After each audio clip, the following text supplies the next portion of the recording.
Once upon a time, in a quaint village, nestled between rolling hills and whispering streams, there lived a curious young boy named Timmy.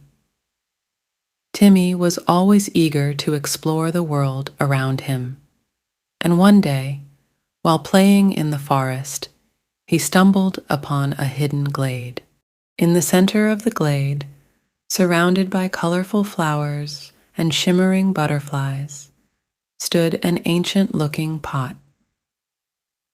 Timmy's eyes widened with wonder as he approached the mysterious vessel. As he reached out to touch it, the pot began to shimmer and glow with a magical light. Timmy's heart raced with excitement as he peered inside the pot. To his amazement, he found it filled with sparkling golden coins. But these were no ordinary coins.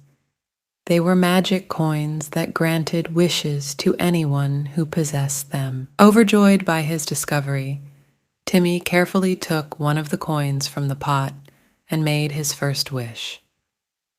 "I wish for a castle made of candy," he exclaimed with a grin. In an instant, his wish was granted, and before him stood a magnificent castle crafted from the sweetest candies and chocolates. But Timmy soon realized that the magic coins were not just for his own wishes. With each wish he made, he discovered the joy of helping others. He wished for a playground for the children of the village, a bountiful harvest for the farmers, and even happiness for those who were sad. Word of Timmy's magical pot spread throughout the village, and soon people from far and wide came to make their wishes. But Timmy was always there to remind them that true happiness came not just from the wishes granted by the magic pot, but from the kindness and generosity they shared with one another.